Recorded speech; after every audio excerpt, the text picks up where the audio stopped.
शामली से बड़ी खबर, जहां शामली जनपद में छात्रा ने अनोखी पहल की शुरुआत की है। बता दें, छात्रा ने अब तक 10,000 पौधों का रोपण कर नई पीढ़ी को भी पौधे लगाने के लिए अपील करते हुए सरकार की योजनाओं के साथ पौधे लगवाने की मांग की है।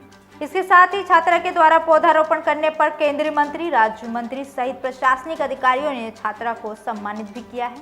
पीटिया वर्कशॉप लगातार कर रही है, आप जगह जगह को सम्मानित किया गया है, इस बारे में क्या कहेंगे आप? सर, मैं चाह रहा हूँ कि ये अपना निरंतर कार्य करते रहें और जिसको पेड़ लगाने की प्रेरणा जहाँ से मिली है उसको उसी सोच से आगे बढ़ती रहे और हमारे पर्यावरण की रक्षा हो सके।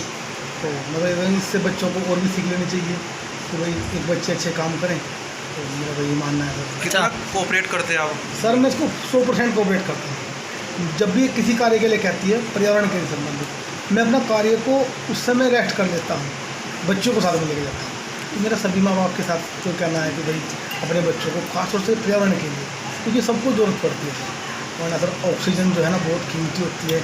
आपने कोरोना काल में ऑक्सीजन की कीमत को देख लिया। ईश्वरीय दी हुई चीज़ है ऑक्सीजन, इसको हम लोग वापस लाने के लिए पर्यावरण का सहारा लेना पड़ेगा। तो कितने वृक्षारोपण कर चुके, कितने सर, पेड़? 10,000 से ऊपर पेड़ लगा चुकी और अभी इसका आगामी जो अभी एक इसने निरंतर और प्रण लिया हुआ है कि भाई ये आगे बढ़े और 10,000 पेड़ ये और आगामी कुछ वर्षों में लगाने के लिए इसकी इच्छा है। कहाँ सम्मानित किया गया इनको? सर, हमारे पर्यावरण क्षेत्र में हमारे पर्यावरण मंत्री KP मलिक जी हैं, उन्होंने उसको सम्मान दिया है। आयुष मंत्री सदानंद गौड़ जी हैं, उन्होंने उसको सम्मान किया है। और सर और आपके पर्यावरण मंत्री जी हैं, उन्होंने भी इसको सम्मान किया है। हमारे CDO साहब, SDM साहब और DM साहब ने इसको सम्मानित किया है।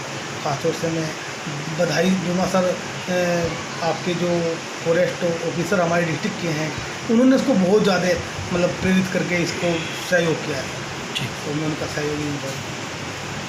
नाम विदुषी वशिष्ठ है और मैं गांव बलवा की हूँ और मैंने अभी कक्षा 12 सेंट फ्रांसिस स्कूल शामली से पास की है। बेटा, आप जैसे इस वृक्षारोपण के लिए कार्य कर रहे हैं, आपको प्रेरणा कहाँ से मिली? जी, जब मैं छोटी थी, मैं कक्षा 6ठी में पढ़ती थी सन 2016 में, तो हम स्कूल आते जाते थे। तो हमारे जो गांव की दिल्ली रोड ये सड़क है, यहाँ पे बहुत पेड़ होया करते थे। लेकिन धीरे धीरे जैसे हाईवे का चौड़ीकरण का कार्य शुरू हुआ तो पेड़ कटने शुरू हो गए। तो उन्हें देख के मुझे बड़ा दुख हुआ कि हमारे पेड़ कट गए। अब ये सरकारी काम था, इसमें मैं रोक टोक तो नहीं कर सकती थी, लेकिन मैंने उस दिन सोचा कि अब मैं पेड़ लगाना शुरू करूँगी, जिससे ये जो भी कटाई हो रही है इसकी भरपाई हो जाए। कितने पेड़ लगा चुके आप लोग? मैं अब तक 10,000 वृक्षारोपण कर चुकी हूँ। कहाँ आपको सम्मानित किया गया और किन लोगों ने किया? जी, मुझे केंद्रीय मंत्री सर्बानंद सोनोवाल जी ने भी सम्मानित किया है और राज्य मंत्री श्री KP मलिक जी ने भी मुझे सम्मान किया है।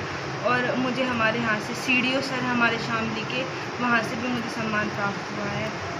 तो क्या लक्ष्य है आपका? ये वृक्षारोपण कर रहे हो आप लगातार?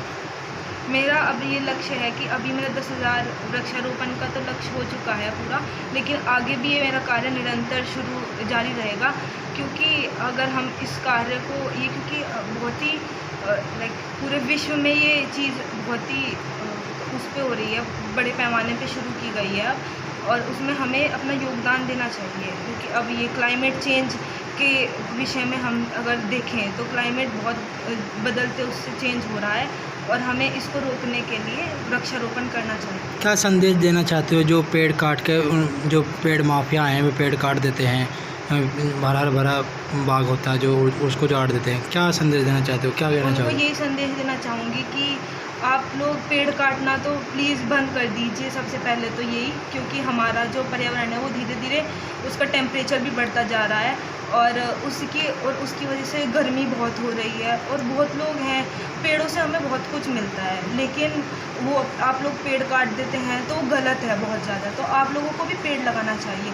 और मेरा एक सुझाव और है, जो हमारे सरकार के द्वारा चलाई गई योजनाएं हैं, काफ़ी सारी योजनाएं जैसे कि राशन की है, तो उसमें जो भी लाभार्थी आते हैं हमें उनसे ये पूछना चाहिए कि आपने क्या कोई पेड़ लगाए हैं, और अगर नहीं तो हम वो योजना का तभी उनको लाभ मिले जब वो कोई पेड़ लगाए। उनके लिए एक निश्चित सीमा होनी चाहिए कि आपने इतने पेड़ लगा लिए हैं, उसके बाद उनको उस योजना का लाभ मिले। ठीक।